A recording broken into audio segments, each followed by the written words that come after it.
Halo guys, assalamualaikum warahmatullahi wabarakatuh. Saya Baharian Albar.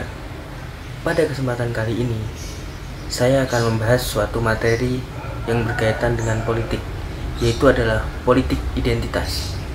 Langsung saja ke materi. Politik identitas adalah sebuah alat politik suatu kelompok seperti etnis, suku, budaya, agama, atau yang lainnya untuk tujuan tertentu. Kajian identitas dalam konteks politik dibedakan menjadi dua, yaitu identitas politik dan politikal identitas. Politik identitas secara umum difokuskan kepada proses menemukan perbedaan-perbedaan yang didasarkan kepada simbol tertentu seperti kondisi fisik atau ras, jenis kelamin, dan lain sebagainya. Politik identitas memiliki dua tujuan, yaitu yang pertama, sebagai alat untuk menentukan posisi seseorang atau politisi yang akan menjadi ciri kesamaan dengan kelompok tertentu, sehingga selain akan memunculkan sikap kepemilikan atau belonging, juga akan memunculkan sikap dukungan dari kelompok yang dimaksud. Dan yang kedua adalah sebagai alat perlawanan untuk mempertegas perbedaan identitas dengan kelompok lainnya.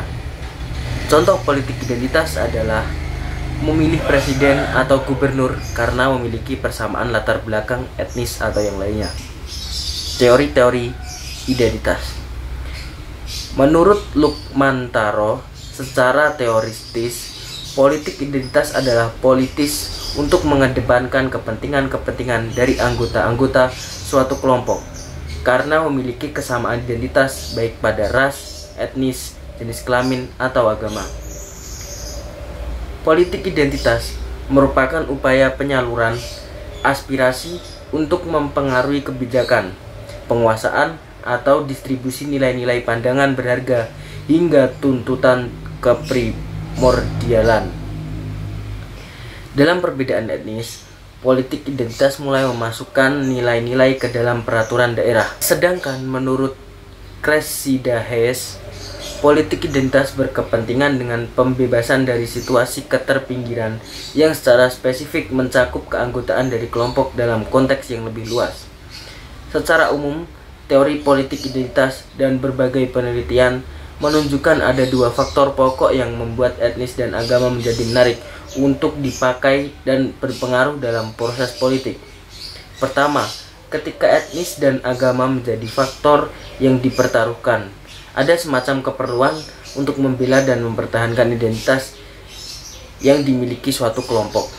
Kedua, ketika proses politik tersebut berlangsung secara kompetitif, artinya proses politik tersebut menyebabkan kelompok identitas saling berhadapan dan tidak ada dominan sehingga terlihat siapa yang akan memang menang jauh dari hari itu. Teori postkolonialisme. Teori postkolonialisme merupakan teori yang mengeksplor tentang perbedaan dasar atau fundamental antara negara yang terjajah dan menjajah dalam hal menyikapi arah perkembangan kebudayaannya. Teori ini bersikap argumen bahwa ada asumsi tersembunyi yang melekat dalam pemikiran Barat yang selama ini selalu mengklaim dirinya sebagai negara yang paling benar dan paling tinggi derajatnya. Teori ini kerap digunakan pada karakter budaya negara ketiga atau negara bekas jajahan. Teori postkolonialisme muncul sesudah kebanyakan negara-negara terjajah memperoleh kemerdekaannya. Teori postkolonialisme mencakup seluruh aspek sastra nasional yang pernah mengalami kekuasaan imperial sejak awal kolonialisasi hingga sekarang. Teori postkolonialisme juga memiliki tujuan untuk melawan dampak dari aksi kolonialisme yang salah satunya adalah kebudayaan dan untuk mewujudkan tata dunia yang baru. Contoh dari teori postkolonialisme adalah mahasiswa yang menggunakan bahasa Inggris atau bahasa Barat atau campuran bahasa Inggris dengan Indonesia dinilai sebagai hal yang keren, kekinian, dan superior. Sementara bahasa lokal yang ketimuran, misalnya bahasa Jawa Kromo Inggil, Ngapak, dan lain-lain dianggap sebagai lelucon dan malah ditertawakan. Mungkin itu saja yang dapat saya sampaikan. Banyak kurangnya dari saya, banyak salah kata dari saya, mohon dimaafkan.